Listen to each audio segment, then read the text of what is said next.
Hello, everyone. This is Ted Check, Public Relations Manager for the International Foundation for Protection Officers. I'm here with the IFPO Board of Directors new member, Joe McDonald. Joe, how you doing? Doing well, doing well. That's great. And I'm probably not the first, but I'd like to say welcome aboard. It's great to have you. Thank you. Thank you. It's great. I really look forward to this role, and I'm ready to jump in. Great. Awesome. Yeah, so for those who are not familiar with you and your career, because you've had quite a career, tell us how you first got involved in the security industry. Kind of what motivated you to pursue that path.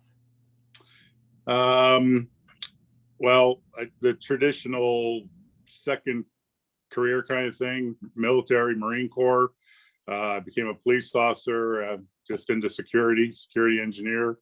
It sort of was a natural progression. My dad was a cop, my grandfathers were both cops, so it just sort of followed through. No big leap there. Okay. So you found a lot of similarity because modern day security. I hear a lot of folks say, look, just because you're a cop, that doesn't necessarily mean that you can make a smooth transition. You got to do a lot to mentally to change. There's a lot of models that you have to assimilate to in order to make that successful transition to security. But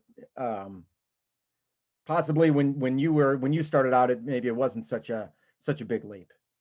No, it's a difference. It's definitely a difference. It's the difference between black and white to a lot of gray area, being able to make decisions more toward dealing with other issues than just the black and white of the law kind of thing. But it is the transition. It's not always the easiest, and I know some people that have been unable to make that transition. But for the most part, dealing with law in the public world, you're taking the evidence presented to you and making a decision based on the evidence. You're not really judging people. That's for the courts to do. You're judging based on the law that it's a black and white law. In the private sector, it's a bunch of policies, procedures, and practices of the customer or your employer that you have to make judgments on. And how many years were you a police officer? 15. I did 15, and I put on a federal badge and came out to Nevada, and was a contract investigator for the federal government for a couple of years, and nice progression into role of security. And you mentioned your father. Did you have any other mentors, aside from him, as far as in law enforcement or security? Well, notable mentors. One is my dad. In fact, I used to tell my guys my dadisms. The first person to say hi wins. If you're 15 minutes early, you're on time. If you're on time, you're late. And if you're late, you're fired. I did have one mentor that I considered, Debbie Kelly. She was my boss at a defense contractor. She taught me the importance of written communications. And but man, I have so many people that I've learned from. My wife Dory, Rob, Dave, Brian, Sam, Missy, Leslie, Terry, Dick, Dr. K, Linda, Chuck. I mean, way too many, but I feel that I learned from everybody that I talked to, whether it be the right thing to do or the wrong thing to do. I've definitely had supervisors that have taught me what not to do in my role as a supervisor, manager, or a leader. But a lot of that gave me great advice along the way. So I can't even begin to enumerate all of them. That's great. And yeah,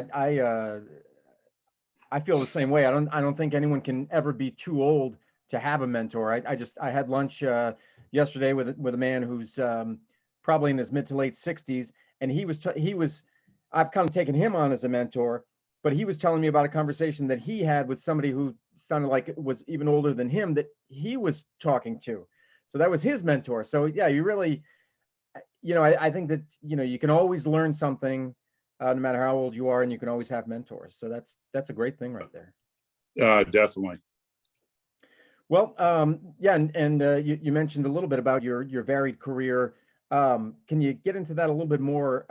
Tell us a little bit more about your career, maybe some of the highlights of some of the jobs that you've held, and some of the milestones, or some of the most memorable things that you've done in those jobs. Well, the most memorable position I've ever held was as the chief security officer for Switch. Phenomenal boss, talented peers, funds that allowed me to roll out a model physical security environment, meeting multiple certifications. It was a CSO's dream.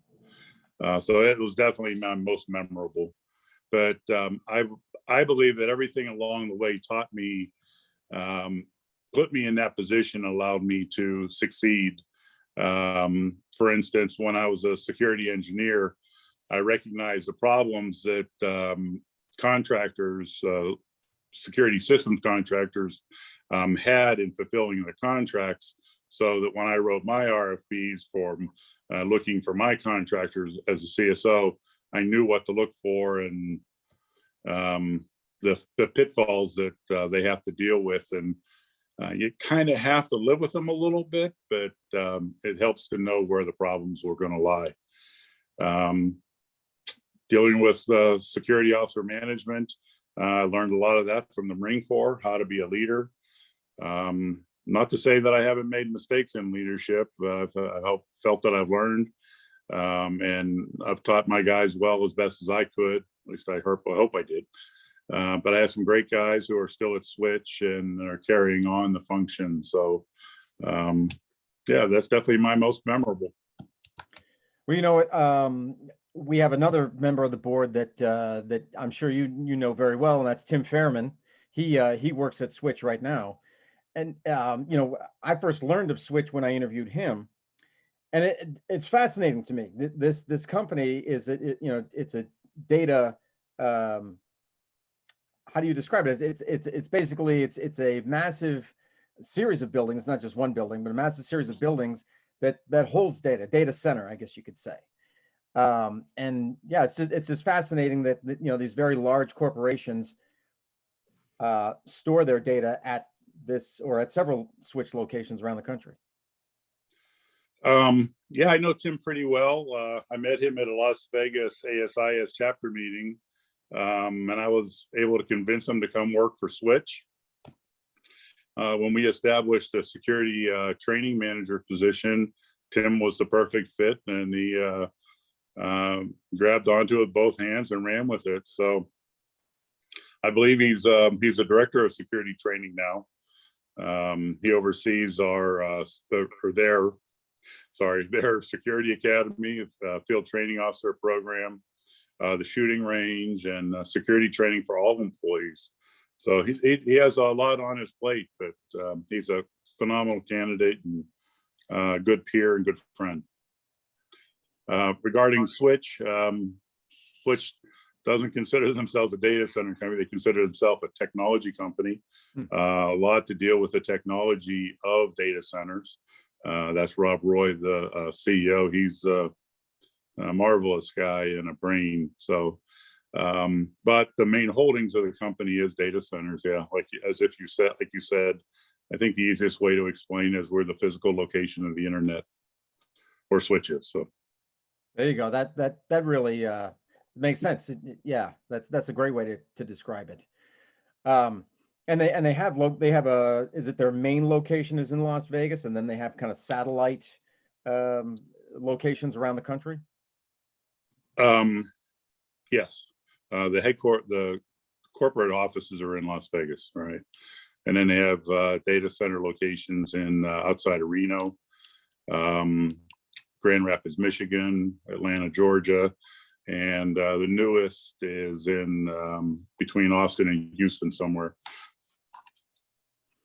And you so the IFPO, how did you first learn of the IFPO, and what did you do? Excellent question. I learned about IFPO because of the CPO program. When we wrote when Switch wrote its first security academy, I had a couple forensic security consultants review it for completion and make sure I had covered all the bases. And one of the comments was that it's it follows the CPO program. So then I looked into the CPO program and I really liked it. And I liked that, number one, it was affordable, considerable college credits, as well as the certification of CPO.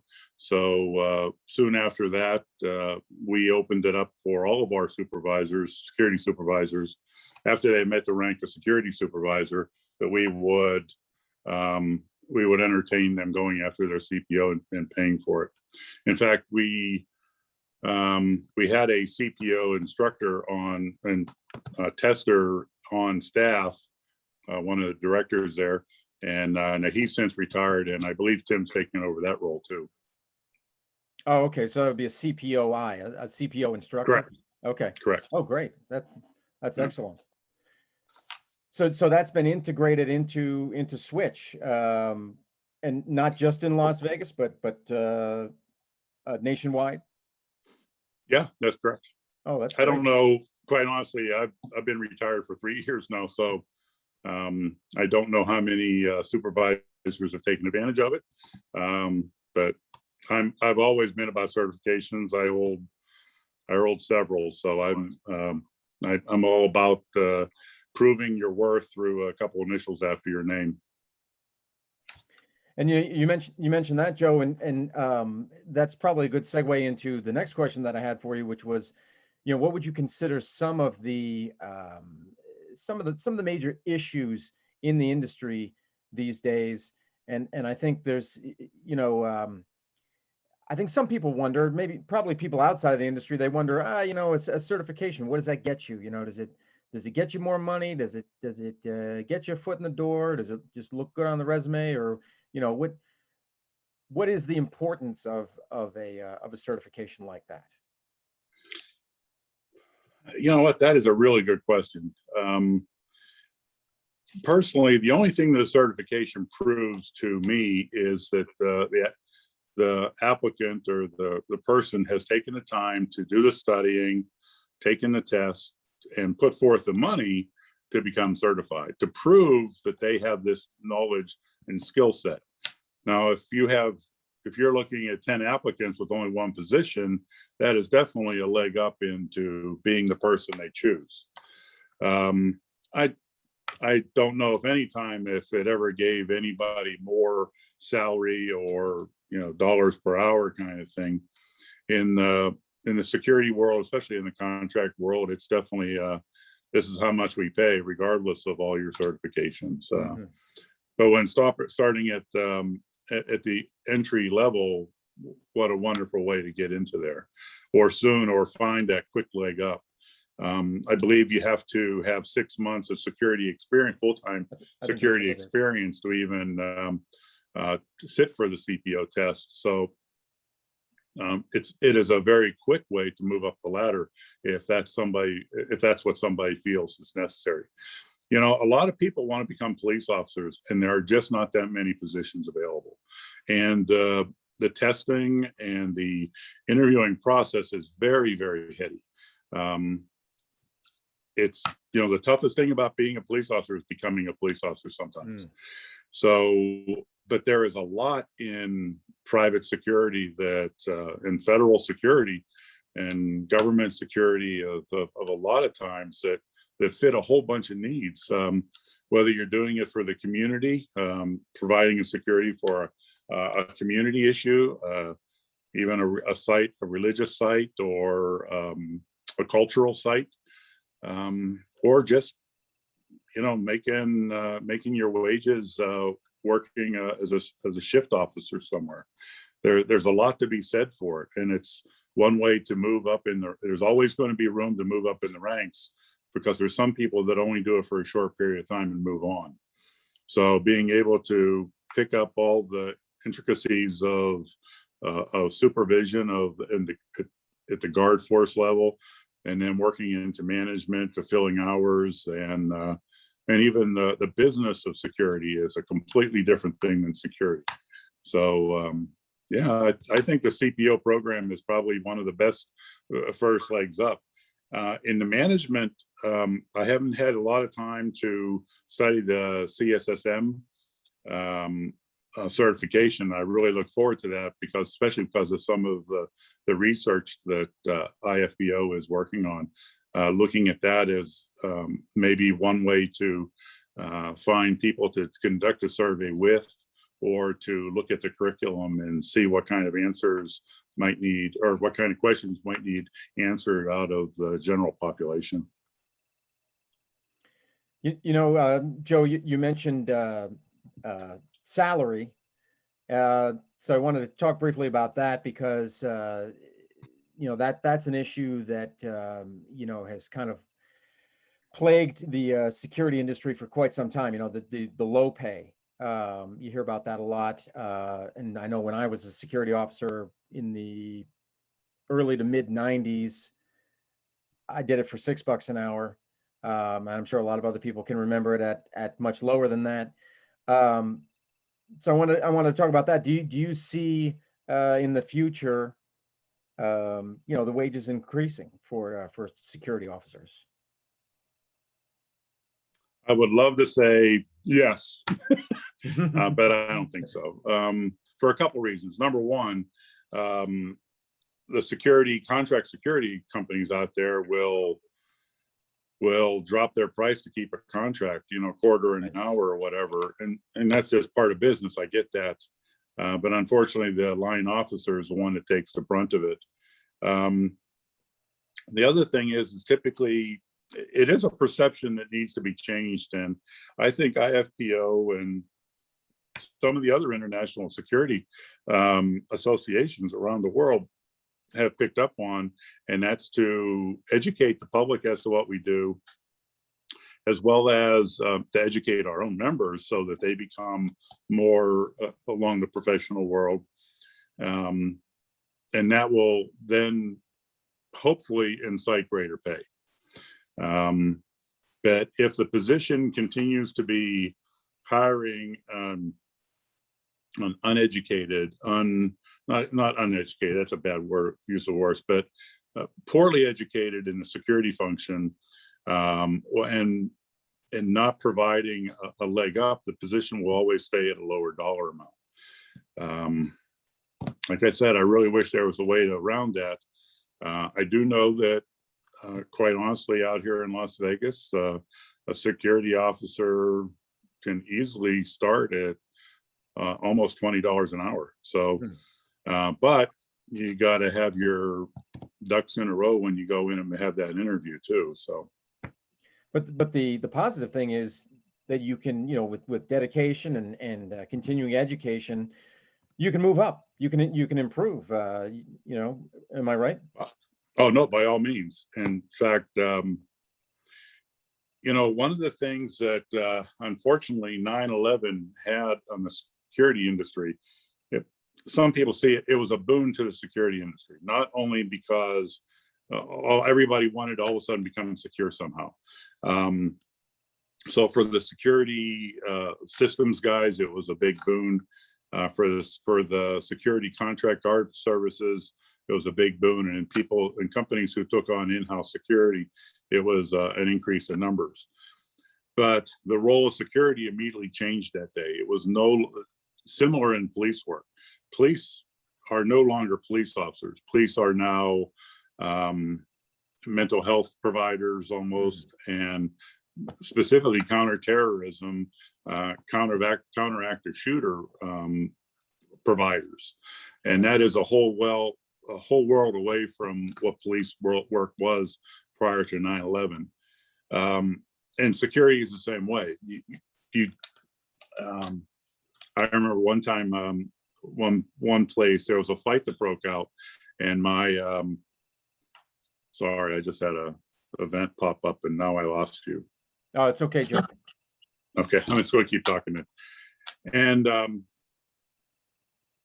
the fight broke out, and the the people that work the higher ups of the company asked why the fight wasn't stopped by security. I said, you don't pay these guys to break up fights. That's not what they get paid to do. They get paid to conduct security operations. Breaking up fights is something you should have hired better as. So, and that is, it's a hard thing to sell to within companies, but that's part of security management. If you want to hire security personnel that are going to break up fights, then you definitely need to pay them a little bit more, and you better have insurance, workers' compensation insurance, and everything else that goes along with it. And once again, risk avoidance is you have to make sure that they have the PPE, the personal protection equipment that they need to conduct their job to break up fights. So, and they probably should be skilled at doing that as well. I mean, you trained and skilled, correct? Yeah, trained and skilled. Yes. Yeah. Well, you mentioned earlier about there's not as many police officer jobs as there are security officer jobs, and from everything that I've heard, the number of police is decreasing, whereas security is increasing. Do you see? And I've seen this occur in parts of the country where security officers are in some ways taking over the role of law enforcement. They've been hired to patrol, say, gated communities, neighborhoods. Do you see more of that happening in the future, Joe? I don't know about more. A lot of companies that wish to think about that need to think about a lot of things. They need to think about the legal aspect of it, as well as the risk and insurance requirements that goes along with it. It's not an easy flip the switch and everything will be okay. Once again, we talked about the training requirements. It's patrol. Even driving a patrol vehicle is a whole nother world. It's a whole bunch of training requirements that need to be taken on. It's auto insurance to cover that kind of stuff. So it's not as simple as you might think. Gated communities out here in Las Vegas are pretty common. Guarded gates are pretty common, but they're not police officers. They are definitely just making sure that the people coming through the gate are known or somehow identified or have the right to be there. So it's a different set of skills. It's a different role than a police officer has. I know police officers will not be able to be replaced by security in that easy of a fashion. Understood. What about anything else? Any other major issues that you see? As the security industry moves forward, we're kind of in a post-COVID world, basically now, as things start to open up. Any other major issues that you see? Well, in the post-COVID world, there's going to be a difference. There's going to be a difference in manpower allocation, I believe.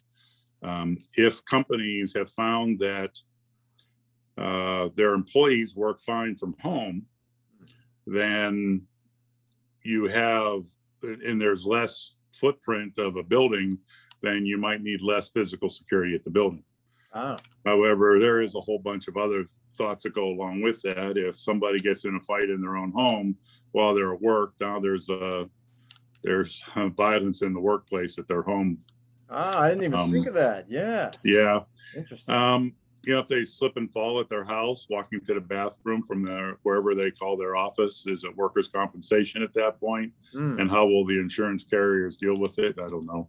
I don't know the answers to that. But during COVID, there was a whole bunch of stuff that came out. Security was responsible for taking people's temperature. Under HIPAA, can you write down the temperature next to the employee's name? No. Is it just pass or fail? Security officers learned how to become janitorial staff, cleaning off card readers, cleaning off door handles, making sure people wear masks. Not the typical security roles, but one that I think security deals with real well. But those roles change a lot, and can also open up the customer service aspect of security at a greater height. And what about Joe? What about the IFPO? Where do you see the IFPO heading, and what do you see as your contributions? Where do you think you can make the most impact? Well, I'm being told that I'm responsible for the coordination of research and liaison back to the board of directors. So good for me. I'm not a researcher. I know Dr. Martin Gill very well, and he's been doing our research. Him and his crew have been doing our research work. So definitely a professional acumen that I don't have. But I understand the research project guidelines, as well as timetables, and how to manage that to sort of keep a cap on it. Mm-hmm. Looking for ways to somehow capitalize on the research. With our board of directors' intent at this point is to have a library of good, valid data, and that comes out of the research.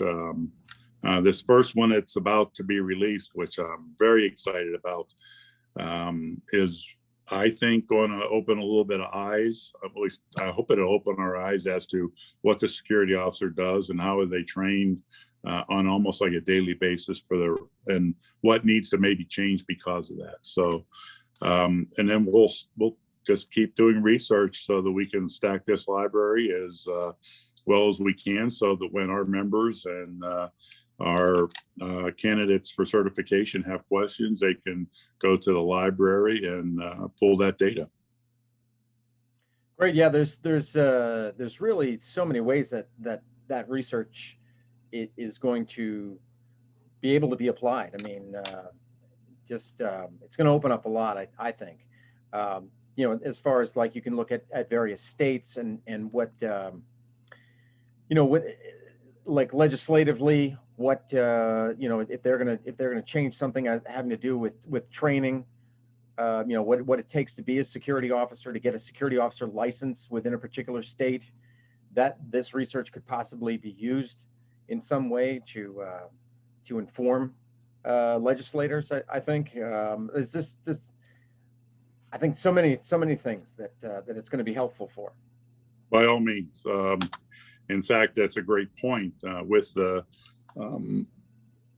post-COVID world, what might come out of it, and as need for security may open up a lot of doors. But the other reality of it is one of the things you commented about, different states have different requirements. Does anybody really know what all those requirements are for many states? Is there one place for people to go to a knowledgeable body to find out the requirements from every state? As in my last role with Switch, I mean, we had facilities in several states. And every state is different. I've assisted in some international work, and oh my, that can completely work different over in some different countries, especially in Europe. So a security officer in the United States, number one, we can call them officers. There are some countries that you are not allowed to call them security officers. You must call them guards or security guards by law. So it's drastically different in the world. So trying to get a handle on all of that and allow that information to be accessible to our members, as well as maybe the general security profession, has tons of value. Great. Well, Joe, yeah, I look forward, to your contributions, and I think I think you're a welcome addition to the board. You and not too long ago we got Tim coming aboard. So yeah, it's exciting times here, and with the results of the research due in the fall, exciting times here at the IFPO for sure. I totally agree, and I totally look forward to doing this. If any of our members have any suggestions for research, I'd be glad to talk to them. Feel free to contact me. I also am looking for anybody in academia that has access to grad students or some grad students that are looking for some research projects that they may want to take on behalf of IFPO. I would love to talk to them also. Oh, okay. Well, that sounds like possibly a post that I might have to work up for our website and social media. There you go. Yeah. I'll get the word out there to academia for sure. Well, Joe, thanks again. I appreciate it. Appreciate your time, and yeah, look forward to working with you in the future. All right. Thank you. Take care. Take care.